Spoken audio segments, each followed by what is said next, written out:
ব্র্যাকে পড়তে চাও, এখনও পড়াশোনা স্টার্ট করো নাই, বুইলা যাস ভাই তুই ফেল করছো, ঠিক আছে?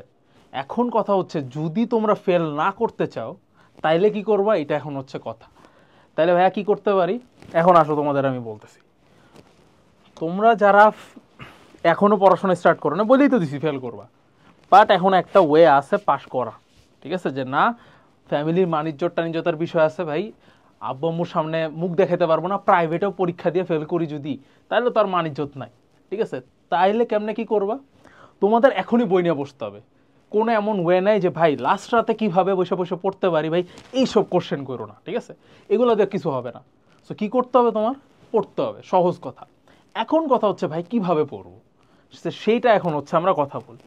সো যেভাবে পড়বা সেটার ওয়ে হচ্ছে, তোমাদের এখানে কয়টা সাবজেক্ট থাকে, ঠিক আছে? ব্র্যাকে যারা পরীক্ষা দিবা, সিএসসি বলো, ট্রিপলি বলো, বা প্রতিটা ডিপার্টমেন্টে বলো, তোমাদের ওখানে কিছু জিনিস হচ্ছে কমন, সেটা হচ্ছে কি ইংলিশ আসবেই, এটা মাস্ট, ঠিক আছে? এবং সবচেয়ে খুব কমন একটা জিনিস, ব্র্যাক এসে দিয়ে যে পরিমাণ স্টুডেন্টদেরকে প্যারা দেয়, এটা মনে হয় না কোনো ভার্সিটি আর দেয়। 40টা মার্ক, তুমি বুঝতেছো? তুমি যদি চিন্তা করো ও সুন্দর, আমরা সুন্দর করে যে লিখবো, লেখা নাম্বারটা পাবো, এটা ভুল।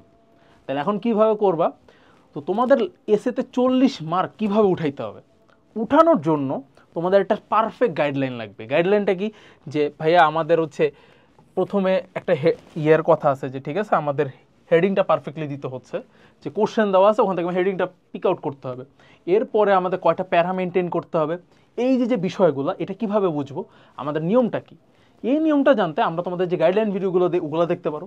অথবা তোমাদের যদি ফুললি 1-to-1 একটা মেন্টরশিপ লাগে, তাহলে হচ্ছে আমাদের এই যে যে কোর্সটা আছে ব্র্যাক ক্র্যাশ কোর্স, এটার মধ্যে তোমরা ইংলিশের ভিডিওগুলো পাচ্ছ। এখন কথা হচ্ছে জাস্ট একটার জন্য ভাই আমরা ইংলিশের জন্যই কি জাস্ট এটা করব, না আমার এখন তার, ধরো তোমার এখন ইংলিশের বিষয়টা গেল, বাকিটা তো মোটামুটি পারলা। এখন আসো তোমার ফিজিক্স আর কেমিস্ট্রি।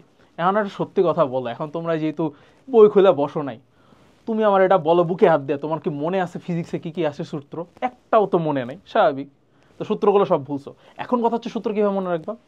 তো আমরা যেটা করছি, তোমাদের সূত্রগুলো কম্প্যাক্ট, খুবই শর্টে যেই যে সূত্রগুলো স্পেসিফিক লাগবে সেগুলো দেওয়া হয়েছে। তাহলে এটা সুবিধাটা কি হইতেছে, যেমন আমারও খুবই একটা পড়ার সব মানে একটা অভ্যাস হচ্ছে খুবই শর্ট টাইমে পারফেক্টলি পড়া, যে এতটুকু পড়বো এফিসিয়েন্ট যাতে হয়, পারফেকশন, ঠিক আছে? সো আমাদের এখানে যেটা করছে, তোমাদের ম্যাথের দেখো 10টা তোমার ক্লাস আছে, ঠিক আছে? তোমার বেশি ক্লাস করা লাগতেছে না, তুমি শুধু ম্যাথগুলো সলভ করো তাইলেই হচ্ছে। এখন কথা হচ্ছে তোমাদের জেনারেল ম্যাথের মধ্যে ম্যাক্সিমাম টপিক কভার হয়েছে, জেনারেল ম্যাথ কিন্তু তোমাদের অনেকগুলো কোশ্চেন থাকে, ঠিক আছে? আর হায়ার ম্যাথ আর ফিজিক্সে হচ্ছে কোশ্চেন কম থাকে, টোটাল মিলে 10টা থাকে, ঠিক আছে? 5টা হায়ার ম্যাথ, 5টা তোমার মানে ফিজিক্সে। সো এটা হচ্ছে তোমার ফিজিক্সের টপিকগুলো কভার করতে আমরা 15টা, তুমি যদি এর মধ্যে 5-10টাও তুমি যদি ক্লাস করো, তোমার মোটামুটি ম্যাক্সিমাম টপিক কভার হয়ে যাবে, ঠিক আছে? এখন আসো, তাইলে তোমাদের আর কোন টপিকটা বাকি থাকতেছে, বাকি থাকতেছে যারা তোমার আর্কিটেকচার আসো। সো তোমাদের জন্য আর ভাইয়া, তোমাদের জন্য একটা ইম্পর্টেন্ট জিনিস, তোমরা যারা ভাইয়া পুরো হচ্ছে আর্কিটেকচার এক্সাম দিবা, তোমাদের জন্য আমরা স্পেসিফিকলি 5টা ক্লাস ডেডিকেট করছি, এবং ওটার মধ্যে তোমাদের হচ্ছে প্রসেসেস কীভাবে কোন জিনিসগুলো ফোকাস দিতে হয় সেগুলো তোমাদেরকে দেখানো হয়েছে, ঠিক আছে?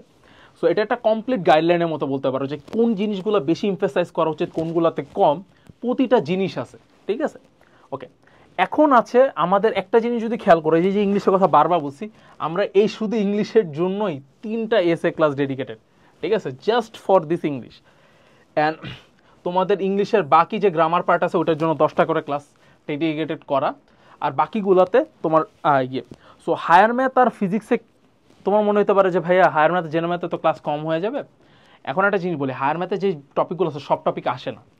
ব্র্যাকের একটা জিনিস হচ্ছে, ওরা হচ্ছে ইন্টিগ্রেশন, এই জিনিসটা খুবই বেশি ভালোবাসে, মানে এই যে ইন্টিগ্রেশনের যে ম্যাথগুলো আছে না, এই ম্যাথগুলো আরও প্রচুর ভালোবাসে, ঠিক আছে? তারপর হচ্ছে ইনভার্স ট্রিগোনোমেট্রি, এই ম্যাথগুলো ভালোবাসে।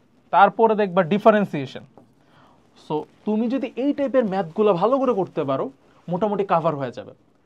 সো তোমরা যদি কনফিডেন্ট আনাফ থাকো যে ইনশাল্লাহ আমরা পারবো সবগুলো করতে, ভাই আমার প্যারা নাই, বই খুলে বসে পড়তে পারো, ভাই পড়ো। বাট যদি তোমাদের হেল্প লাগে, যে না ভাই আমাকে একটা কমপ্লিট গাইডলাইন লাগবে, আমরা একটা 1-to-1 মেন্টরশিপ, তোমরা যখন এই কোর্সটাতে এনরোল করবা, তখন এই যে ক্লাসেসগুলো কমপ্লিট করার সাথে সাথে তোমরা যখন আমাদেরকে টেক্সট করো, যেমন আমাদের একটা ডিসকর্ড চ্যানেল আছে, সো যখন তোমরা টেক্সট করো ওটাতে আমরা পার্সোনালি প্রতিটা টিচার তোমাদের কোশ্চেনগুলো অ্যান্সার করার ট্রাই করি। এটা একটা 1-to-1 মেন্টরশিপের মতো হয়। সো তোমরা একসাথে অনেকগুলা প্যাকেজ পাচ্ছ, ঠিক আছে? সো আমাদের এই কোর্সটার মধ্যে এখন লিমিটেড খুব সিট, সো তোমাদের এমনিতেই খুব টাইম কম। আমি তোমাদেরকে বলবো তোমরা অ্যাজ সুন অ্যাজ পসিবল এই জিনিসটা পারচেস করো। আর যদি তোমরা হয় যে না ভাই আমি নিজে কাভার দিতে পারবো, গোয়া হেড। আমাদের আরও কিছু গাইডলাইন ভিডিওস ছিল যেখানের মধ্যে আমরা বলে দিছি যে কীভাবে কোন জিনিসগুলো ফোকাস রাখতে হবে, ওগুলো করো। সো তোমরা যদি ভালো করে পারো, এটার জন্য আমাদের মেইন প্রত্যাশা।